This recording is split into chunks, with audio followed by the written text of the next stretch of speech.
If you're in the market for a car right now, we feel for you. Used car prices are still sky high for various reasons. But there's no way this spike in used car pricing can last, right?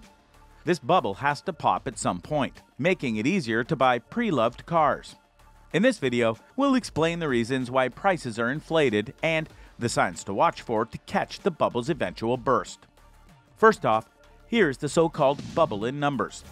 Studies by used car market analysts show that since prices started climbing this summer, people have been paying tens of thousands of dollars more on used cars than they would in a typical economy. Depreciation has slowed down, making the current environment a seller's market.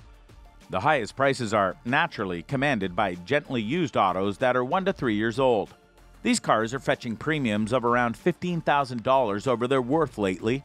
You'll have to look at some really vintage cars to find any depreciation at all, with 8 to 13-year-old cars being the youngest ones to see any depreciation in value at all. But there are signs that the market might be on the verge of decline. Among other things, the used car bubble led to an increase in subprime auto lending, and the cars that are getting repossessed from there are now entering the used car market. The Fed is also increasing interest rates, and other global circumstances that caused the bubble in the first place are easing as well. So, if you're in the market for a used car, maybe hold off until the end of 2022 or early 2023. And while you wait, why not watch this video to learn about how this price hike happened in the first place? Let's start by addressing the elephant in the room. It seems like all the problems in the world right now can somehow be traced back to the coronavirus pandemic. There's something funny about that, and something scary too. But the fact is that COVID-19 caused many problems that contributed to the ongoing used car bubble. Cars are manufactured in factories all over the world. East Asian countries like China, Taiwan, and Korea are major suppliers of car parts, and there are factories in those countries where cars are assembled. The same is true of North America as well. These regions of the world were amongst the worst hit by the pandemic, and all industries came to a halt.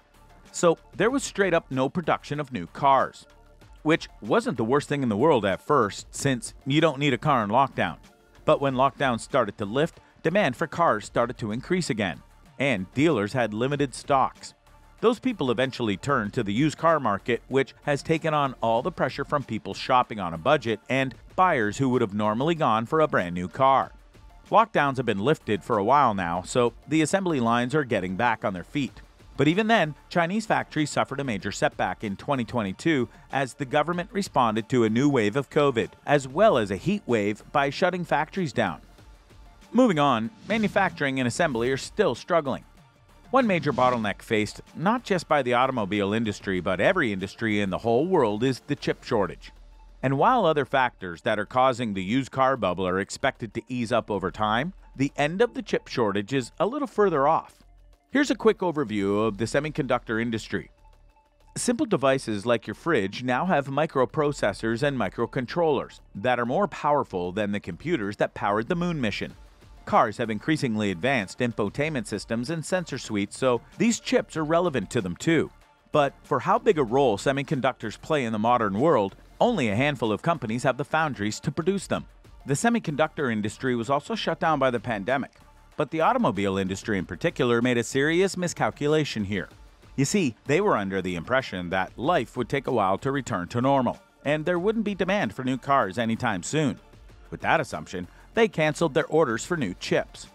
They weren't the only ones either. When the auto market proved them deadly wrong, car makers placed massive orders at the foundries again. But the foundries were already struggling to meet the backlog of orders from when they were closed down. So the car makers had to wait in line. And while the chip shortage issue is better now than it was earlier this year, we're a long way from normal. Speaking of crises, there's also the shipping crisis. Say that you're finally ready to fire up your assembly lines. The people on the line are gonna need parts to actually put in the cars. But it has been really hard to get these parts for most of the year due to the shipping crisis. Similar to the chip shortage, a lot of businesses and consumers needed a lot of stuff at the same time. And since manufacturing for the global market is concentrated in a few countries, there just wasn't enough ships and containers to actually send stuff abroad.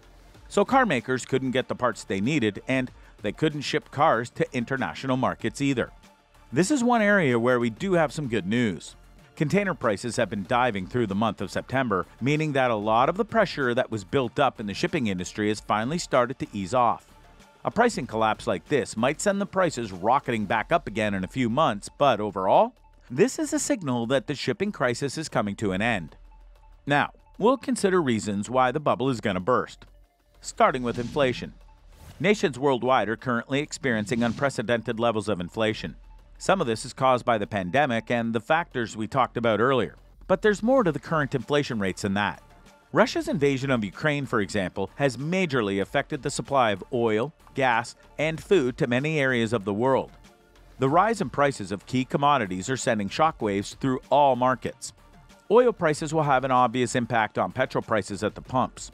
The more expensive gasoline is, the more expensive it's going to be to actually drive your car. Since it's pretty obvious that used car values can only climb for so long, it's not worth buying a car unless you're going to use it. So the overall prospect of car ownership has become pricier. That's going to take a lot of interest in the market. But generally speaking, if you need more of your cash to buy the things you really need, there's less left over to buy an expensive car. More people will now find themselves priced out of the used car market for those reasons, which will naturally drive down the prices of cars. Following P, the Fed is responding by increasing interest rates. In response to inflation, the Federal Reserve is increasing interest rates across the board. One of the areas that will be directly affected by this move is, of course, the automobile market. If you have enough cash to buy a car up front, this bubble was never really going to be a problem for you. But most people buy cars under a financing scheme, either from their bank or from the dealer. With the new interest rates, down payments and installments are going to increase, which will make buying a car less attractive. Unless, of course, the prices of cars were to go down. It's looking like these new interest rates are here to stay, and they are the biggest reason why you need to hold off on buying a car for now. You can pretty much observe over the next month or two as used car pricing adjusts to the new state of the market. It won't be long now before things are more affordable. Finally, let's talk about car repossession. While some of us have the option to play the used car market, it's important to remember that cars are a necessity for most people. And with prices as high as they are, many people had taken subprime loans to buy cars over the past couple of months. If you've never heard of subprime lending before, it's this bizarre phenomenon where shady lenders will approve loans with massive interest rates to people who figure they cannot pay them back. In the case of subprime auto financing, if you can't pay one of the insane installments on your car, someone will literally come in the middle of the night and repossess or steal your car. With all the customers defaulting on their payments, there's a flood of repossessed cars entering the used market right now. Inflation is a matter of supply and demand, and supply is going way up. This will definitely bring down the prices of all used cars, which is good news for prospective buyers, even if repossession is stressful for the victims. That's it for today's video. We hope you were able to wrap your head around the used car bubble, and you should be able to make a more informed choice about buying a used car. If you have any questions, do leave them in the comments section below and we'll get back to you. But whatever you do, don't drive off without liking, sharing, and subscribing.